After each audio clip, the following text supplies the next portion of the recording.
المسلمين الذي على الدعوة إلى الهدى والدلالة على الخير والنصيحة للمسلمين.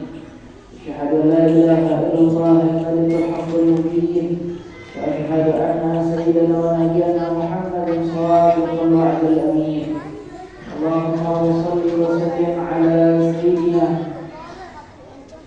ومولانا محمد صلاة تكون لكل عسر يسرا ولكل هم فرجا ولكل داء دواء ولكل سقم شفاء على آله وصحبه وبارك وسلم. أما بعد فيا عباد الله، أوصيكم ونفسي بتقوى الله وطاعته فقد فاز المتقون.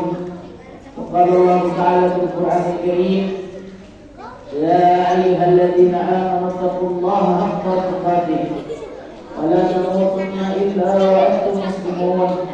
وقال رسول الله صلى الله عليه وعلى آله وصحبه وسلم: اتق الله حيثما كنت واتبع سيئة الحسنة تمحوها وخالق الناس بخلق حسن. معاشر المسلمين رحمنا رحمكم الله، alhamdulillah, syukur kita kepada Allah Subhanahu wa taala dan salam curahkan kita nikmat dan rahmatnya. Jika pada hari ini Sayyidul Ayyam, hari yang mulia, hari yang berkah, kita berada di tempat yang paling dicintai oleh Allah Subhanahu wa taala, melaksanakan kewajiban kita yaitu salat Jumat secara berjamaah. Salam dan salam tetap tercurahkan kepada junjungan kita Rasulullah dan kita baginda Nabi Muhammad sallallahu alaihi wasallam, serta keluarga dan sahabat yang kita mulia bersama. Dan selalu berhati mengingatkan diri pribadi serta mengajak jemaah sekalian bersama-sama kita bertakwa kepada Allah Subhanahu wa taala dengan sebenar-benarnya takwa. Intisalan li awamirillah wa ijtinab al-nawahi. Berusaha dengan semaksimal mungkin agar kita menjalankan segala perintah dari Allah Subhanahu wa taala, dan juga kita berusaha semaksimal mungkin agar kita menjauhi segala dilarang oleh Allah Subhanahu wa taala.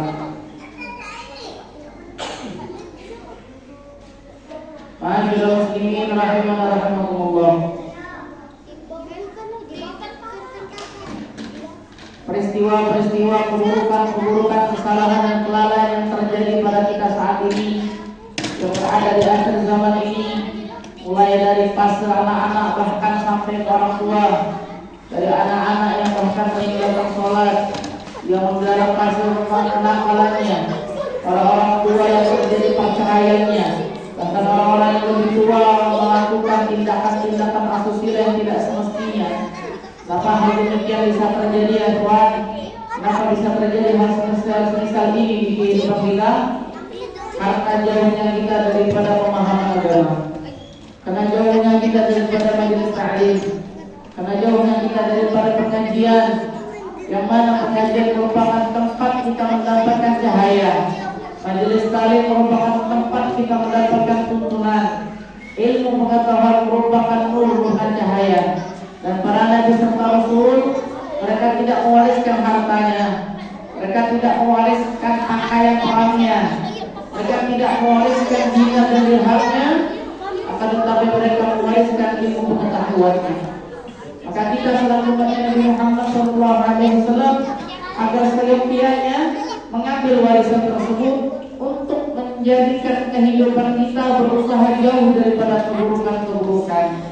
Kita evan kalau melihat anak-anak zaman sekarang, orang-orang di masa dewasanya, bahkan orang tuanya yang telah di masa bahkan kerusakan di dalam akhlak dan akidah moralnya, di mana anak-anak dirusak dengan game online-nya, orang-orang tua dirusak juga dengan online-nya, dengan judi online-nya, pinjaman online-nya, bahkan banyak terjadi perceraian baik yang usia pernikahan muda maupun yang usia pernikahan yang sudah menguasai beberapa tahun lamanya. Hal ini terjadi karena jauhnya kita daripada majelis ta'lim. Maka ikhwan, hendaklah kita memanfaatkan daripada umur kita saat ini untuk mengambil warisan tersebut. Hadir majelis ta'lim yang ada di sekitar kita, baik yang ada di masjid ini maupun yang ada di sekitar lainnya. Karena seseorang, kita dan semuanya apabila jauh daripada majelis ta'lim, maka musibah yang akan kita dapatkan bukan kebaikan. Rasulullah sallallahu alaihi wasallam bersabda, "Sayati zamanun 'ala ummati yafiruna min al-ulama wal fuqaha wa yabtali wa yasri Allah bi sahih daliyat."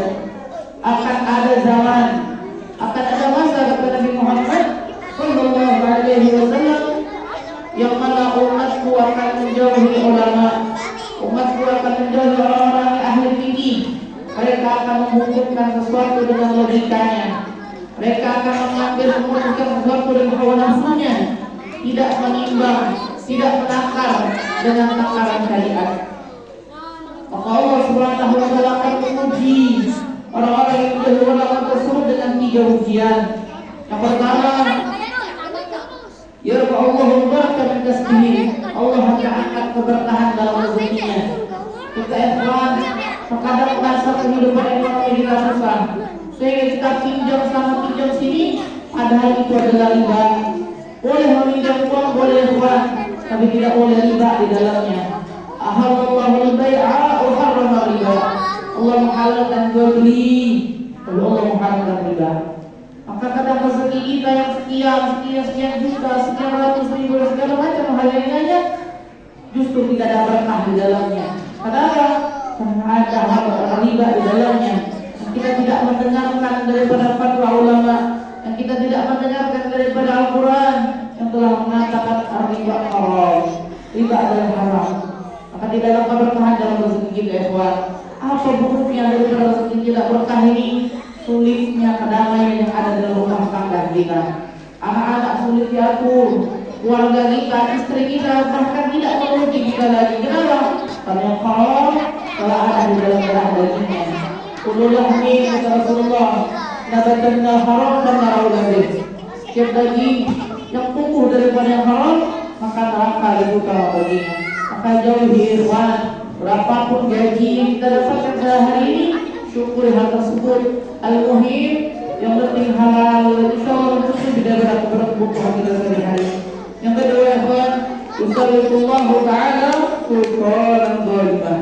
Orang-orang yang menjauhi ulama, tidak mau mendengarkan daripada nasihat ulama yang mereka mengambil dari Al-Quran dan hadis, maka Allah akan berikan kepada mereka pemimpin yang zalim, pemimpin yang tidak akan memikirkan mereka, pemimpin yang hanya memikirkan perut mereka masing-masing, tidak memikirkan keadilan, tidak memikirkan kesejahteraan.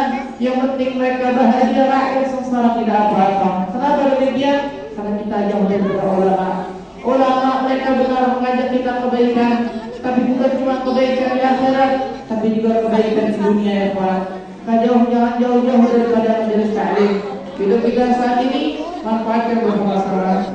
Yang ketiga, yakhrujuna minad dunya bighairi iman. Orang yang tidak mendengarkan ulama, yang dalam kehidupannya hanya menimbang, mengambil dan mengukur dengan tolak ukur logikanya, dengan tolak ukur hawa nafsunya, tidak dengan tolak ukur syariatnya. Bahkan ibadahnya asal-asalan, tidak mempelajari yang mana sah, yang mana yang batal, tidak mempelajari mana yang wajib, mana yang sunnah, tidak mempelajari mana yang rukun, mana yang syarat. Yang penting dari ibadah tanpa memperhatikan daripada hukum-hukum syariat Islam, maka hati-hati ikhwan, orang ini bisa mati dalam keadaan su'ul khatimah, dalam keadaan meninggal tanpa membawa iman. Kenapa? Karena ibadah jadi ilmi dan tuqbal. Ibadah sampai itu tidak akan diterima, dia asal-asalan ibadahnya. Maka perbaiki ibadah kita saat ini ikhwan, perbaiki selagi masih Allah berikan kesempatan kehidupan dalam hidup kita. Al-Imam Syafi'i mengatakan, "Man la yuhibbul ilma la khaira fihi." Orang yang tidak mencintai ilmu, tidak ada kebaikan di dalamnya. Siapapun kita ikhwan, baik anak kecil sampai orang dewasa, baik pemuda masjid maupun jemaah biasa, kalau kita mau mengambil ilmu dalam kehidupan kita, masjid yang ada sekitar kita akan makmur, tetangga yang di sebelah kita akan sejahtera, keluarga kita akan damai. Kenapa? Karena ilmu yang menjadi tolak ukur dalam kehidupan kita. Masyaallah muslimin rahimahullah. Nabi sallallahu alaihi wasallam saja yang begitu besar, begitu banyak, begitu memahami ilmu pengetahuan, masih diperintahkan oleh Allah Subhanahu wa taala untuk menambah. Di dalam Quran surah Taha, Rasulullah diperintahkan kepada Allah, wa qul rabbi zidni ilma. Katakanlah wahai Muhammad, rabbi zidni ilma, tambahkanlah bagiku ilmu. Nabi Muhammad saja yang telah banyak memahami ilmu masih minta oleh Allah Subhanahu wa taala untuk menambah ilmu, apalagi kita ikhwan yang ilmu kita, yang pengetahuan kita mungkin seperti tangan kita satu jari dicelupkan ke lautan, dan ketika kita angkat hanya satu tetes itulah ilmu kita dari seluasnya lautan yang ada. Bismillahirrahmanirrahim. Karena ilmu seperti bekal kita untuk mendapat untuk kehidupan yang abadi. Sayyidina Abu Bakar Siddiq mengatakan, "Man dakhala al-qabra bila yulzat, wa ka'anna raqiba bahra bil sakinah." Siapa yang memasuki alam barzakh, yang telah dia masuk dalam kubur, habis masa kehidupan dunia bila zat, tanpa bekal yang ia bawa, ka'anna raqiba bahra bil sakinah, seakan-akan seperti ia mengarungi lautan tanpa dengan perahu, maka dia akan tenggelam dengan hal tersebut. Maka jadikan ilmu menjadi modal utama kita beribadah, sehingga Allah Subhanahu wa taala menerima ibadah kita sama-sama. Amin ya rabbal alamin. Mudah-mudahan Allah istiqomahkan kita dalam majelis ta'lim, diberikan hidayah kita sama-sama, punya perhatian terhadap keluarga kita, perhatikan anak kita apakah dia sudah bisa membaca Al-Quran, perhatikan anak kita apakah sudah paham dalam sholat, perhatikan istri kita apakah sudah paham dalam menutup auratnya. Mudah-mudahan Allah berhidayah kita kepada kita semua. Amin ya rabbal alamin. Inna ahsanal kalam wa rabbina idza kalamullahil malikil alam. Fa idza qila al-Qur'an fastami'u lahu wa ansitu la'allakum turhamun. Wa idza qila al-Qur'an fasta'idhu billahi minasy syaithanir rajim. A'udzu billahi minasy syaithanir rajim. Bismillahirrahmanirrahim. Wal 'ashr innal insana lafi khusr إلا الذين آمنوا وعملوا الصالحات وتواصوا بالحق وتواصوا بالصبر. بارك الله لي ولكم بالقرآن العظيم ونفعني وإياكم بما فيه من الآية والذكر الحكيم. وقل رب اغفر وارحم وأنت خير الراحمين. اللهم صل على سيدنا محمد وعلى آل سيدنا مولانا محمد.